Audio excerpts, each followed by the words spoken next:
รู้ด้วยตาดังเช่นรู้ว่ามะม่วงมันหวานแต่เรายังไม่ได้ชิมรสชาติมะม่วงรู้ด้วยจิตรู้ด้วยจิตรู้ด้วยการปฏิบัติดังเราได้ชิมรสชาติมะม่วงท่านทั้งหลายบุคคลหนึ่งที่กินมะม่วงแล้วรับรู้รสชาติของมะม่วงแล้วรู้ว่ารสชาติมะม่วงเป็นเช่นไรกับอีกคนหนึ่งรู้เรียกว่ารู้ด้วยตารู้ด้วยตารู้ว่ามะม่วงมันหวานแต่ยังไม่เคยชิมรสชาติมะม่วงรู้ด้วยตากับรู้ด้วยจิตย่อมแตกต่างกันส่วนมากเราก็รู้ด้วยตาทั้งนั้นมันจึงทำให้เราหลงทางหลงผิดมาตลอดเวลาเรารู้ด้วยตาเนี่ยเราไม่สามารถเข้าถึงความจริงของความทุกข์ได้เราไม่สามารถเข้าถึงความจริงของความสุขได้เราไม่สามารถเข้าถึงความจริงของธรรมได้เพราะรู้ด้วยตาน่ะมันเป็นรู้แค่การปรุงแต่งเช่นตาเห็นรูปตาก็ไปปรุงแต่งในรูปหูได้ยินเสียงหูก็ไปปรุงแต่งเหมือนเราฟังธรรมเนี่ยเราก็ไปปรุงแต่งคิดเองเองเนี่ยไปปรุงแต่งอีกรู้ด้วยจมูกก็เป็นการปรุงแต่งว่าหอมว่าเหม็นเป็นอย่างนั้นเป็นอย่างนี้รู้ด้วยลิ้นก็รู้ด้วยการปรุงแต่งเพราะฉะนั้นพวกเราทั้งหลายรู้ด้วยกายก็ไปรู้ด้วยการปรุงแต่งถ้ารู้ด้วยจิตไม่มีการปรุงแต่งเช่นกินก็แค่อิ่มไม่ติดในกลิ่นในรสในรูปรสกลิ่นเสียงรู้ด้วยจิตก็รู้ว่ากินแค่อิ่มนอนแค่หลับมีชีวิตอยู่ได้ด้วยการปฏิบัติหน้าที่ปฏิบัติทำประกอบอาชีพแค่นั้นในท่านทั้งหลายคือรู้ด้วยจิตคือรู้ที่กายรู้ที่จิตของเรารู้ที่จิตคือรู้ด้วยกายรู้อาการของกายที่มันเกิดความเจ็บปวดที่มันเกิดอาการสำแดงอาการตั้งแต่เส้นผมถึงฝ่าเท้ารู้ของกายและเราก็รู้ว่ารู้ของกายนั้นเป็นรู้แล้วว่ากายของเรามันไม่เที่ยงรู้ว่ากายของเรามันเกิดความเสื่อมตลอดเวลารู้ว่าร่างกายของรู้ว่ากายของเรานั้นแปรปรวนเปลี่ยนแปลงตลอดเวลารู้ด้วยจิตรู้ที่กายรู้ที่จิตรู้ที่อารมณ์ชอบใจไม่ชอบใจพอใจไม่พอใจเกิดอาการที่จิตอึดอัดเราก็รู้ฟุ้งซ่านเราก็รู้อึดอัดก็รู้ฟุ้งซ่านก็รู้รู้ด้วยจิตรู้ด้วยจิตมันก็จะแก้อารมณ์แก้ความรู้สึกมันก็รู้ว่าความคิดเป็นสิ่งที่ไม่เที่ยงอารมณ์ที่มันปรากฏก็เป็นสิ่งที่ไม่เที่ยงมันก็จะเข้าใจว่าได้เรื่องกายกับจิตเท่านั้นพวกเราทั้งหลายผู้ที่ปฏิบัติธรรม ก็เปรียบเสมือนผู้ที่ได้ชิมผลมะม่วงได้ชิมรสชาติผลมะม่วงผู้ที่ไม่ปฏิบัติธรรมก็ยังเป็นผู้ที่ยังไม่ได้ชิมรสชาติผลมะม่วงถือผลมะม่วงไว้เฉยๆยังไม่ได้ชิมผลไม้ผู้ที่ปฏิบัติธรรมนั้นได้ชิมรสชาติผลมะม่วงถือก็ได้ถือชิมก็ได้ชิมนั่นคือการปฏิบัติธรรมจะเป็นเช่นนั้นผู้ที่ปฏิบัติธรรมกับผู้ที่ไม่ปฏิบัติธรรมก็ย่อมแตกต่างกันแตกต่างผู้ที่ปฏิบัติธรรมกับผู้ไม่ปฏิบัติธรรมนั้นก็พิจารณาสิ่งเดียวกันแตกต่างกันหัวใจของผู้ปฏิบัติธรรมนั้นคือขจัดความสุขขจัดความทุกข์ดับความทุกข์ดับความสุขดับความสุขดับความทุกข์ในท่านทั้งหลายหัวใจของผู้ที่ไม่ปฏิบัติธรรมนั้นอยู่กับความสุขอยู่กับความทุกข์กอดความสุขไม่แน่นกอดความทุกข์ไม่แน่นสุขก็รักษาไม่ได้แก้ทุกข์เกิดขึ้นก็แก้ไม่ได้ผู้ที่ไม่ปฏิบัติธรรมผู้ที่ไม่ปฏิบัติธรรมก็เป็นผู้ไม่รู้เมื่อเป็นผู้ไม่รู้ก็ตกอยู่ใต้อำนาจสิ่งที่ไม่รู้สิ่งใดดีก็ยังไม่รู้ไม่ดีก็ยังไม่รู้เพราะผู้ที่ปฏิบัติธรรมนั้นเป็นผู้รู้อาการของกายรู้กายว่ามันไม่เที่ยงรู้ว่าสภาวะจิตมันไม่เที่ยงอารมณ์เวทนาไม่เที่ยงอุปาทานไม่เที่ยงนิวรณ์มันไม่เที่ยงเมื่อนิวรณ์ปรากฏที่กายที่จิตที่มันฝึกฝนจิตมันปฏิบัติมันก็บอกว่าไม่เที่ยงมันก็สงบนิ่งอุปาทานปรากฏที่กายที่จิตมันก็นิ่ง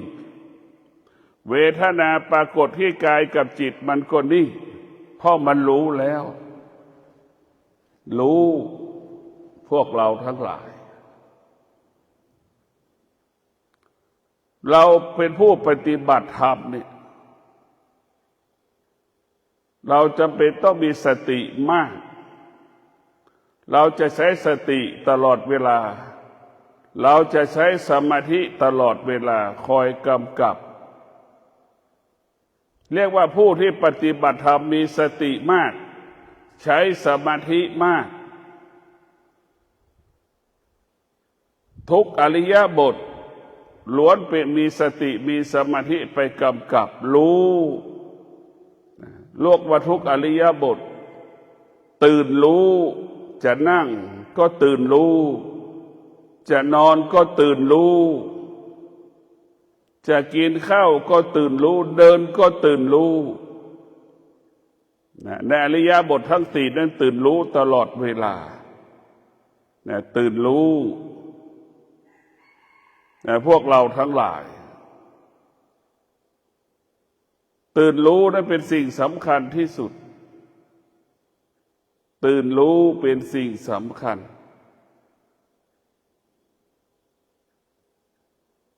พวกเราทุกคนที่เกิดมาแล้วได้ปฏิบัติธรรมก็คือการได้ฝึกจิตการปฏิบัติธรรมก็คือการฝึกกายให้จิตรู้กายให้กายรู้จิตกายของเราเปรียบเสมือนข้าวแป้งน้ำก็เปรียบเสมือนจิตของเราเราเอาน้ำผสมน้ำกับข้าวแป้งน้ำกับข้าวแป้งนั่นน่ะจะเป็นข้าวเหนียวก็แล้วแต่ข้าวเจ้าก็แล้วแต่แป้งข้าวเจ้าข้าวเหนียวเอามาผสมน้ำให้มันเป็นเนื้อเดียวกันให้เป็นเนื้อเดียวกันแล้วกายกับจิตก็เป็นเนื้อเดียวกันเหมือนข้าวแป้งนั่นแหละเหมือนแป้ง โรตีนั่นแหละเป็นเนื้อเดียวกันน่ะพวกเราทั้งหลายเมื่อกายกับจิตเป็นเนื้อเดียวกันแล้วกายกับจิตก็จะมีพลังมันจะมีพลังตื่นรู้ตลอดเวลาจิตก็มีพลังกายก็มีพลังมันเกิดความสามัคคีกันตื่นขวาย่างมันก็รู้ซ้ายย่างมันก็รู้แล้วว่าเท้าขวาย่างก็รู้เท้าซ้ายย่างก็รู้ยืนนิ่งก็รู้เราจะขยับขวาก็รู้จะกลับหน้าก็รู้จะกลับหลังก็รู้จะกลับขวากลับซ้ายก็รู้หมดเรารู้สึกตัวอยู่ตลอดเวลาสำคัญเมื่อเรามีสติรู้สึกตัวอยู่ตลอดเวลาแล้วก็เป็นการสะสมสมาธิเป็นการสะสมความอดทนเป็นการสะสมวิริยะภาคเพียรเป็นสิ่งที่ดีนะเป็นสิ่งที่ดีสะสมความอดทนสะสมวิริยะภาคเพียรมันสะสมขึ้นแล้วสะสมสมาธิทั้งวิริยะภาคเพียรขันติความอดทนสติสมาธิมันรวมกันเป็นหนึ่งมันก็มีน้ำหนักดังก้อนน้ำแข็งนั่นแหละพวกเราทั้งหลายแล้วก็มีค่าดังก้อนน้ำแข็งใสอย่างนั้นแหละพวกเราทั้งหลายผู้ที่ปฏิบัติธรรมเป็นผู้ที่มีสติมากเป็นผู้ที่มีความอดทนมากเป็นผู้ที่มีวิริยะภาคเพียรมาก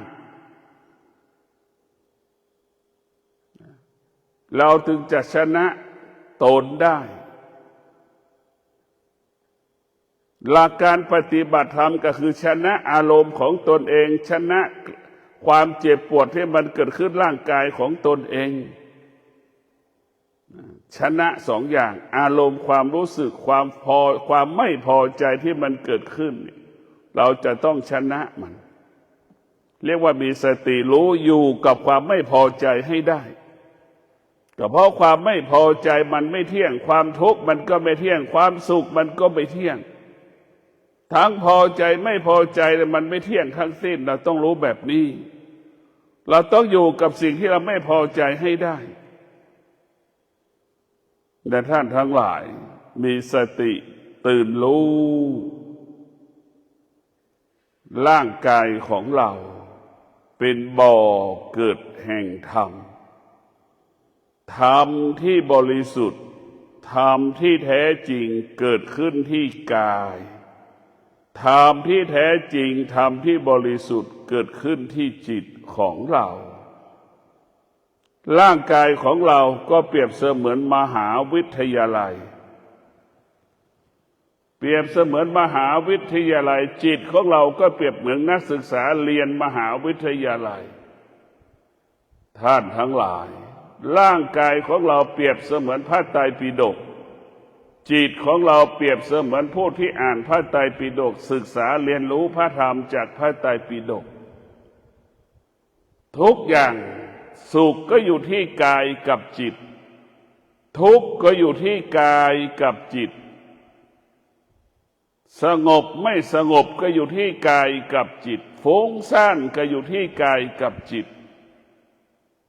พวกเราทั้งหลายเราต้องกลับมาให้ความสำคัญที่กายกับจิตแต่ทุกวันนี้เรามีอวิชชาครอบงำเราก็คิดว่าความสุขเป็นของนอกกายก็เลยไปแสวงหาความสุขนอกกายก็เลยคิดว่าความสุขเป็นสิ่งนอกกายคิดแบบนี้และอวิชชามันครอบงำเราปิดบังเรามันจึงทำให้รู้ว่าทุกข์ก็เป็นของนอกกายอีกคนนั้นทำให้เราทุกข์คนนี้ทำให้เราทุกข์สิ่งนั้นทำให้เราทุกข์สิ่งนี้ทำให้เราทุกข์นี่เราคิดอย่างนี้ท่านทั้งหลายไม่มีใครทำให้เราทุกข์ตัวเราเนี่ยทำให้เราทุกข์ก็คือจิตของเราทุกข์เพราะจิตมีอวิชชาที่เราไม่ทุกข์เพราะจิตเรามีวิชา เห็นได้สองอาการหงายกับคว่ำนะจิตหนึ่งมีวิชาไม่สุขไม่ทุกข์อยู่เหนือสุขอยู่เหนือทุกข์สงบนิ่งรู้สุขทุกข์ที่มันปรากฏนั้นจิตมีวิชาจิตที่มันมีอวิชชานั้นมันตกอยู่ใต้อำนาจความสุขความทุกข์อยู่กับความสุขความทุกข์ไม่ได้เกิดอาการสำแดงอาการตลอดเวลาเกิดอาการสำแดงอาการตลอดเวลาท่านทั้งหลายเพราะฉะนั้นจิตที่มีอวิชชาเนี่ยมันเป็นจิตที่น่ากลัวที่สุดวกไปวนมาวกไปวนมาอยู่กับคำว่าพอใจไม่พอใจวกไปวนมาอยู่กับความสุขความทุกข์อยู่อย่างนี้แหละวกไปวนมาอย่างนี้เหมือนไก่ถูกขังในสุ่มไก่เดินวกไปวนมาท่านทั้งหลายจะเป็นเช่นนั้นเป็นแบบนั้นท่านทั้งหลายผู้ที่ปฏิบัติธรรมหัวใจที่มีวิชาหัวใจที่มีวิชาเหมือนไก่ที่อยู่นอกสุ่มไก่เหมือนไก่ไม่ได้ถูกสุ่มไก่ขังนั่นแหละมันอิสระไปได้ทุกที่ไม่มีคำว่าวนวกไปวนมาไม่มีหัวใจที่มีวิชาสุขก็รู้ทุกข์ก็รู้ว่ามันไม่เที่ยงพอใจก็รู้ว่ามันไม่เที่ยงไม่พอใจก็รู้ว่ามันไม่เที่ยงรู้ว่ามันไม่เที่ยงทั้งหมดแต่ท่านทั้งหลายรู้ว่ามันไม่เที่ยงรู้ว่ามันไม่เที่ยงแล้วมันไม่ยึดติดในสุขไม่ยึดติดในทุกข์สุขทุกข์เกิดขึ้นก็ไม่มีค่าไม่มีราคาไม่มีความหมายเพราะหัวใจที่มีวิชารู้เฉยๆรู้เท่านั้นรู้เท่านั้นพวกเราทั้งหลายรู้เราจะรู้ได้ว่าจิตที่มันถูกฝึกกับจิตที่ไม่ได้ฝึกมันแตกต่างกายของเราที่ถูกฝึกกับกายที่ไม่ได้ถูกฝึกย่อมแตกต่างกันเราจะเห็นได้ว่าผู้ที่ออกกำลังกายเปรียบเสมือนฝึกกายคนที่ออกกำลังกายทุกวันเดิน10 กิโลเดิน5 กิโลนั่นเป็นผู้ที่ฝึกกายคนที่ฝึกกายเหมือนขึ้นตึก2 ชั้นสบาย3 ชั้นก็สบาย4 ชั้นก็สบายไม่ออกอาการว่าเหนื่อยสบายคนที่ไม่ได้ฝึกกายก็เหมือนคนที่ไม่ได้ออกกำลังกายขึ้นตึก2 ชั้นนี่สำแดงอาการแล้วลากจิตเหนื่อยหอบหายใจแรงไม่แรงนี่ใช่ไหมในท่านทั้งหลาย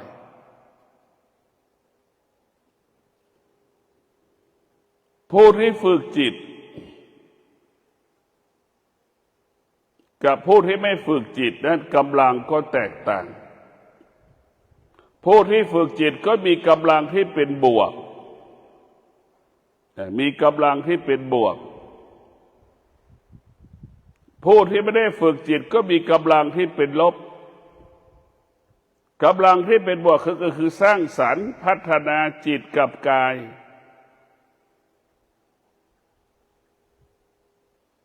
พลังของจิตที่มันเป็นลบของผู้ไม่ได้ฝึกจิตก็เป็นพลังเหมือนกันเป็นลบมีแต่ทำลายจิตทำลายกายทำลายให้มันวุ่นวายไปหมดพวกเราทั้งหลายกระแสจิตน่ากลัวที่สุดกระแสอารมณ์นี่เป็นสิ่งที่น่ากลัวที่สุดกระแสจิตที่มันฝึกฝนมันจะเย็นนิ่งเหมือนลมมันพัดเบาๆกระแสลมกระแสน้ำที่มันนิ่งจิตที่มันฝึกฝนมันจะเย็นสบายเหมือนน้ำมันนิ่งเหมือนอากาศที่มันเย็นสบายนะท่านทั้งหลายกระแสจิตที่มันฝึกแล้วกับกระแสจิตที่ไม่ได้ฝึกมันเหมือนกระแสลมกระทบยอดใบไม้เอ็นเอียงไปในทิศทั้ง4จิตที่ไม่ได้ฝึกกระทบกระเทือนกระแสจิตที่ไม่ได้ฝึกมันก็เหมือน กระแสลมกระทบยอดไม้กิ่งไม้เอ็นเอียงไปทั้งทิศทั้งสี่กระแสจิตที่ไม่ได้ฝึกก็เป็นเช่นนั้นเป็นเช่นนั้นกระทบที่ตาก็สะเทือนหวั่นไหวกระทบที่หูก็สะเทือนหวั่นไหวกระทบที่จมูกก็สะเทือนหวั่นไหวกระทบที่ลิ้นก็สะเทือนหวั่นไหวที่กายก็สะเทือนหวั่นไหวที่จิตก็สะเทือนหวั่นไหวมันหวั่นไหวตลอดเวลาจิตที่มันมาได้ฝึกท่านทั้งหลายมันสะเทือนตลอดเลยมันสะเทือนตลอดเวลากับจิตที่มันฝึกกับจิตไม่ได้ฝึกย่อมแตกต่างจิตที่ฝึกก็เหมือนจิตผู้รู้เหมือนช้างลากซูงน่ะมันรู้ของมันเหมือนงัวเทียมเกวียนนั่นแหละมันรู้ของมันเหมือนลากล้องัวลากใส่คอล้อนั่นแหละมันรู้ของมันจิตที่ฝึกคือจิตของผู้รู้ผู้รู้ก็จะรู้แต่สิ่งที่เป็นธรรมรู้แต่สิ่งที่เป็นธรรมเอาแต่สิ่งที่เป็นธรรมมาไว้ที่กายกับจิตกายก็เป็นธรรมจิตก็เป็นธรรมทุกอย่างเป็นธรรมหมดเมื่อจิตเป็นธรรมมันก็มีความเป็นธรรมให้กับกายกับจิตเมื่อจิตมีธรรมกายมีธรรมความสงบก็ขึ้นที่กายที่กับจิตเมื่อความสงบขึ้นกายกับจิตกระแสแห่งธรรมก็เกิดขึ้นแล้วว่ากระแสแห่งปัญญาก็เกิดขึ้นที่กายกับจิตเราอีกเพราะฉะนั้นกระแสแห่งปัญญาเนี่ยเป็นกระแสที่เบาสบายมีความสุขแบบสบายเบาสบายเรียกว่าสบายกายสบายใจรู้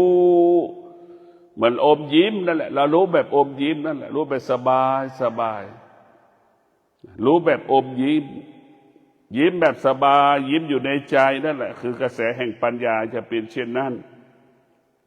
พวกเราทั้งหลายการฝึกจิตของเราให้จิตละจิตของผู้รู้จิตของผู้รู้ก็คือจิตที่มีปัญญาจิตที่มีปัญญานี่ที่สุดมันก็รู้จนถึงที่สุดจิตที่มีปัญญามันจะไม่รับรู้แล้วไม่รับรู้ที่สุดคือมันไม่รับรู้เบื้องต้นรู้ทุกอย่างรู้กายรู้จิตรู้อาการของกายรู้อาการของจิตรู้ธรรมชาติของจิตรู้ธรรมชาติของกายรู้สิ่งที่ธรรมชาตินอกกายธรรมชาตินอกจิตรู้แต่จนที่สุดไม่รู้สิ่งที่รู้นั่นแหละจิตที่มีปัญญาเบื้องต้นรู้แต่เบื้องที่สุดมันไม่รู้ที่ไม่รู้ก็คือไม่ตอบสนองสิ่งที่รู้ก็อยู่เหนือสิ่งที่รู้ก็ละสิ่งที่รู้เราก็ไม่ตามรู้เพราะจิตมีปัญญาจิตจึงอยู่เหนือสิ่งที่จิตรู้จิตที่มีปัญญาเป็นจิตที่ละสิ่งที่จิตรู้จิตที่มีปัญญาจิตจึงไม่ตามรู้สิ่งที่จิตมันรู้ท่านทั้งหลายเรามาปฏิบัติธรรมเนี่ยเพื่อให้มันจิตเราเป็นผู้รู้ให้เป็นผู้รู้เมื่อจิตของเราเป็นจิตของผู้รู้นี่เราก็จะเอาธรรมเท่านั้นรู้ธรรมก็คือรู้ลมหายใจเข้าออกรู้ด้วยวิชาก็รู้ลมหายใจเข้าออกเข้ากี่ร้อยครั้งก็รู้ออกกี่ร้อยครั้งก็รู้ละเอียดหยาบหายใจเข้าออกกี่ร้อยครั้งก็รู้หายใจแรงเบาเข้าออกกี่ร้อยครั้งก็รู้หายใจละเอียดหยาบเข้าออกเราก็รู้นี่แหละจิตที่มีวิชาเป็นจิตของผู้รู้ความจริงคือรู้ลมหายใจ เรื่องอื่นๆจิตที่มีวิชาจะไม่รับรู้เรื่องความจริงเท่านั้นรู้ลมหายใจเข้าออกแล้วก็รู้อีกว่าลมหายใจเข้าออกมันมีพลังและมันมีอานุภาพแปรสภาพเป็นเหตุให้เกิดธรรมะเกิดขึ้นที่จมูกของเราเนี่ยลมหายใจเข้าลมหายใจออกนี่แหละธรรมะเกิดขึ้นที่นี่หายใจเข้าหายใจออกหายใจเข้าหายใจออกเนี่ยมันจะเกิดการพัฒนานิ่งสงบรู้นิ่งสงบรู้นิ่งสงบรู้ในท่านทั้งหลายฝึกจิตให้จิตรู้จิตรู้ไหนรู้ที่กายร่างกายของเราเป็นสิ่งสกปรกตั้งแต่เส้นผมลงมาก็มีแต่น้ำมันมีแต่สิ่งสกปรกในบนหัวของเราเนี่ยนึกดูรูจมูกก็เป็นสิ่งสกปรกรูตาในตาแล้วก็มีแต่สิ่งสกปรกวิชามันจะบอกสอนให้เรารู้เรื่องกายจมูกก็เป็นสิ่งสกปรกลิ้นเราปากเราก็เป็นสิ่งแต่สกปรกไปอยู่หมดไม่มีไหนที่มันสะอาดไม่มีท่านทั้งหลายกายของเราก็เป็นสิ่งสกปรกเน่าเหม็นให้เรารู้ว่าร่างกายของเราได้เป็นสิ่งที่ไม่สะอาดเป็นของเน่าเป็นของเหม็นร่างกายของเราที่ปราศจากศีลเนี่ยปราศจากสมาธิปราศจากปัญญาเนี่ยร่างกายของเราก็เหมือนคนที่ไม่ได้อาบน้ำ3 วัน 7 วันนั่นแหละมันจะมีกลิ่นเหม็นอยู่ไม่มีความสุขนอนไม่มีความสุขอยู่ไม่มีความสุขยกเว้นคนบ้าเท่านั้นแหละที่จะอยู่และมีความสุขเพราะฉะนั้นพวกเราทั้งหลาย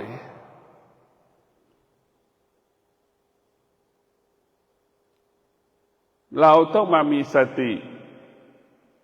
แก้ไขกายกับจิตด้วยวิชานี่แหละจะทำให้เรารู้ซึ่งความจริงชัดเจนหายใจเข้ารู้ชัดเจนก็คือรู้ด้วยวิชานี่แหละหายใจออกรู้ชัดก็เพราะวิชานี่แหละละเอียดหยาบเข้าออกชัดก็เพราะวิชานี่แหละท่านทั้งหลาย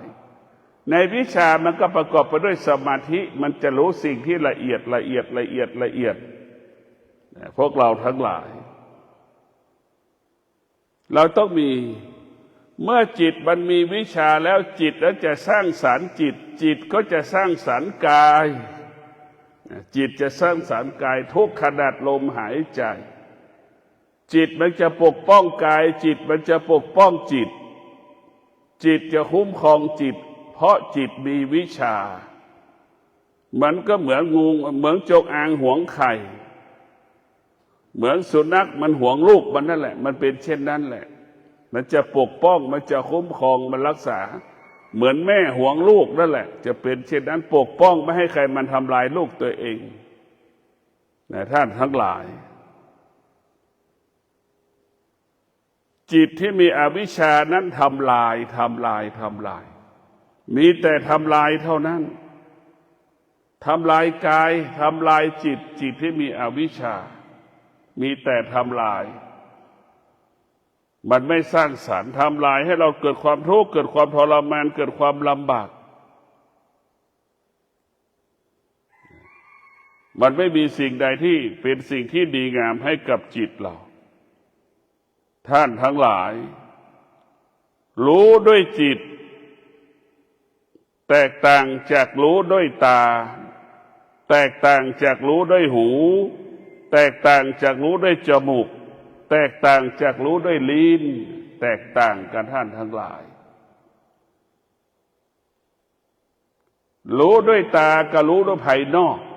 รู้ด้วยสิ่งภายนอกมันกระทบรู้ด้วยหูก็เสียงภายนอกมันกระทบรู้ด้วยจมูกก็เสียงกลิ่นข้างนอกมันกระทบรู้ด้วยลิ้น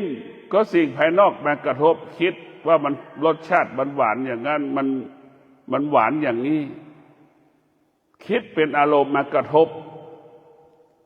ท่านทั้งหลายรู้ด้วยจิตมันจะลึกเหมือนแม่รู้ด้วยจิตเหมือนแม่รู้ว่าลูกโมโหให้แม่แม่ก็รู้ว่าว่าลูกได้ทำให้แม่โมโหทำให้แม่หงุดหงิดแต่แม่ก็รู้แม่ก็อยู่เหนือที่แม่รู้แบบนั้นแหละยังอยู่เหนือที่แม่รู้ในท่านทั้งหลายการฝึกจิตก็ให้จิตเราเป็นจิตผู้รู้แบบนี้แหละรู้ด้วยจิตมันจึงเป็นสิ่งเหมือนมะม่วงที่มันสุกละเอียดแบบนั้นรู้ด้วยตาก็เหมือนมะม่วงที่มันดิบรู้ด้วยหูก็เหมือนมะม่วงที่มันดิบรู้ด้วยมะม่วงรู้ด้วยตาเหมือนมะม่วงว่ามันหวานแต่เรายังไม่ได้ชิมรู้ด้วยหูก็รู้ว่าลำไยมันหวานแต่เรายังไม่ได้ชิมรู้ด้วยจมูกก็เหมือนมังคุดมันหวานเรายังไม่ได้ชิมรู้ด้วยลิ้นเราก็ยังไม่เหมือนรู้เราว่าทุเรียนมันหอมมันหวานเราก็ยังไม่ได้ชิมรู้เฉยๆเห็นไหมมันรู้ไม่จริงรู้แค่นั้นแหละรู้ด้วยตารู้ด้วยหูด้วยจมูกเหมือนเรารู้ว่าลำไยมันหวานลิ้นจี่มันหวานแต่เราไม่เคยได้ชิมมันเลยลำไยลิ้นจี่รู้ได้จิตเรารู้ได้จิตรู้ตามความเป็นจริงลำไยเราก็ชิมรสชาติเป็นยังไงลิ้นจี่เราก็ชิมรสชาติมันเป็นยังไงสับปะรดเราก็ชิมรสชาติมันเป็นอย่างไรมะขามเราก็ชิมมันเป็นรสชาติยังไงมะยมชิดเราก็ชิมมันเป็นรสชาติอย่างไรมันจะได้ชิมหมดเลยในท่านทั้งหลายเพราะจะรู้ได้จิตเหมือนผู้ที่ชิมผลไม้มีผลไม้ถือผลไม้แล้วก็ได้ชิมผลไม้ด้วยนั่นแหละรู้ความจริงของกายรู้ความจริงของจิตว่าเป็นเช่นนี้เป็นแบบนี้ของมันท่านทั้งหลายสุขด้วยตาอีกเห็นไหมสุขด้วยตาสุขด้วยหูอีกส่วนมากก็เป็นเช่นนี้สุขด้วยจมูกอีกสุขด้วยลิ้นสุขด้วยกายกับสุขด้วยจิตก็ย่อมแตกต่างกันอีกในท่านทั้งหลายส่วนมากเราก็เอาสุขด้วยตานั่นแหละจะทำให้ทุกข์ทรมานทุกวันนี้สุขด้วยหูนั่นแหละทำให้เราทุกข์ทรมานลำบากสุขด้วยจมูกนั่นแหละสุขด้วยลิ้นนั่นแหละสุขด้วยกายนั่นแหละฉันเป็นทุกข์ทุกวันนี้ถ้าสุขด้วยจิตสุขด้วยธรรมเหมือนน้ำที่เรากลั่นกรองมาเป็นน้ำดื่มสุขด้วยจิตจะเป็นเช่นนั้นสุขที่ปราศจากความรู้สึกเห็นไหมเหมือนคนเราดื่มน้ำเราไม่รู้สึกเลยว่าน้ำนั้นมันจะมีเชื้อโรคอะไรเราจะดื่มเราไม่มีความรู้สึกว่าน้ำมันสกปรกเลยดื่มแล้วมีความสุขนั่นแหละสุขด้วยจิตเป็นสุขที่หมดจดผ่องใสปราศจากรูปรสกลิ่นเสียงเพราะฉะนั้นพวกเราทั้งหลายสุขด้วยจิตนั้นเหมือนน้ำที่เราดื่มมันผ่านกันกรองมาแล้วเรียบร้อยเชื้อโรคไม่มีเห็นไหมพวกเราทั้งหลายสุขด้วยตากิเลสมี100%สุขด้วยหูก็กิเลส100%สุขด้วยจมูกก็มีแต่ประกอบไปด้วยกิเลสทั้งสิ้นเราจะต้องมาพิจารณาให้มันสุขด้วยจิตจิตจะสงบมันจะเกิดความสุข จิตเกิดความสุขก็เกิดจากการนั่งสมาธิการนั่งสมาธิก็เปรียบเสมือนว่าเราปลูกต้นไม้กว่ามันจะออกดอกออกผลได้ก็ต้องใช้เวลาฉันใดการนั่งสมาธิมันจะเกิดผลได้มันก็ต้องใช้เวลายาวนานเช่นเดียวกับผู้ปฏิบัติธรรมทั้งหลายต้องใช้ความอดทนต้องใช้ความอดทนในการปฏิบัติธรรมใช้ความอดทนในการปฏิบัติหน้าที่ประกอบอาชีพในท่านทั้งหลายรู้ที่จิตรู้ที่กายคือรู้ธรรมที่ประเสริฐรู้ที่กายรู้ที่จิตนั่นแหละคือรู้ธรรมที่แท้จริงธรรมที่แท้จริงก็เกิดที่กายกับจิตรู้กายรู้จิตเป็นสิ่งที่พุทธเจ้าสรรเสริญรู้กายรู้จิตรู้สิ่งที่พุทธเจ้าสรรเสริญยกย่องสิ่งที่เราควรรู้ก็คือรู้ว่าร่างกายของเรานี่มันไม่เที่ยงมันไม่เที่ยงสภาวะจิตที่เราสัมผัสมันก็ไม่เที่ยงไม่เที่ยงสุขก็ไม่เที่ยงทุกข์ก็ไม่เที่ยงเราให้รู้เรารู้อย่างนี้เราฝึกจิตให้เราอยู่เหนือสุขให้เราอยู่เหนือทุกข์เห็นไหมให้เราอยู่เหนือมันให้อยู่สุขเราก็อยู่เหนือมันทุกข์เราก็อยู่เหนือมันยกระดับจิตขึ้นเหมือนแม่โมโหให้ลูกแม่ก็หยุดยั้งความรู้สึกที่ไม่พอใจลูกนะอยู่เหนืออารมณ์ของลูกแม่ก็อยู่เหนืออารมณ์ของแม่อีกนั่นแหละเป็นเช่นนั้นแต่พวกเราทั้งหลายการปฏิบัติธรรมของเรานั้นก็เพื่อให้มันเป็นเพื่อให้เรารู้เรื่องความจริงของกายรู้ความจริงของจิตร่างกายของเรานี่พระพุทธเจ้าให้เรารู้เรื่องกายว่าเป็นของเน่าของเหม็นเป็นของไม่เที่ยงเห็นไหมเรารู้ว่าเกิดก็เป็นทุกข์แก่ก็เป็นทุกข์เจ็บก็เป็นทุกข์ตายก็เป็นทุกข์ให้เรารู้อาการของความเสื่อมที่มันเกิดขึ้นในกายเราทุกวันทุกวันทุกวันทุกวันในร่างกายของเราได้เกิดความเสื่อมทุกวันทุกวันทุกวันทุกวันเราจะต้องรู้อาการของกายท่านทั้งหลายกระแสของลมกระแสของน้ำก็ยังไม่รุนแรงเท่ากับกระแสตัณหาราคะกระแสลมกระแสน้ำทำให้เราเกิดความกลัวกระแสตัณหาราคะทำให้เราเกิดความอยากมันแตกต่างกันท่านทั้งหลายท่านทั้งหลายต้องมีสติพิจารณาถ้าเรามีสติตื่นรู้เราจะไม่ถูกหลอกเราจะไม่ถูกจิตเราหลอกเราทุกวันนี้จิตมันหลอกจิตเหมือนแม่หลอกลูกนั่นแหละเห็นไหมเหมือนแม่หลอกลูกลูกร้องไห้ก็หลอกมาให้มันหยุดร้องไห้นะสารพัดใช้เครื่องมือที่จะทำให้ลูกหยุดร้องไห้นะ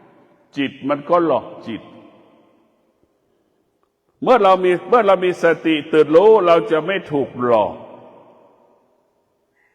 ถ้าเราขาดสติเมื่อไหร่เราจะถูกหลอกทันทีเรามีสติเราก็รู้สึกตัวเมื่อเราขาดสติเราก็เป็นผู้ไม่รู้สึกตัวเราเสียตัวเสียใจก็เพราะเราขาดสติเราเสียตัวเสียใจเพราะเราขาดสติเรารู้สึกตัวเรารู้สึกตัวเพราะเรามีสติชีวิตเราก็มั่นคงชีวิตเราก็ปลอดภัยท่านทั้งหลายมีสติในการดำเนินชีวิตให้เราเป็นผู้รู้เรื่องความจริงเข้าถึงความจริงเช่นเราชิมมะม่วง ชิมรสชาติมะม่วงเป็นเช่นไรเรารู้พูดได้สาธยายได้อย่างชัดเจนชิมสับปะรดก็รู้ว่าสับปะรดเป็นรสชาติเช่นไรพูดได้ชัดเจนแต่ถ้าเรารู้ด้วยตาเราบรรยายไม่ได้เพราะเรายังไม่ได้ชิมผลไม้มะม่วงสับปะรดรู้ด้วยตารู้ด้วยจิตมันแตกต่างกันขอให้ท่านทั้งหลายรู้ด้วยจิตรู้ด้วยจิตรู้ด้วยจิตเป็นสิ่งที่ประเสริฐเป็นสิ่งที่มีค่าเป็นสิ่งที่มีคุณค่าแห่งธรรมธรรมเท่านั้นอยู่ที่จิตจิตนั้นจะใสจิตนั้นจะใสจิตนั้นจะเบาจิตนั้นจะสว่างตลอดเวลาขอเจริญพร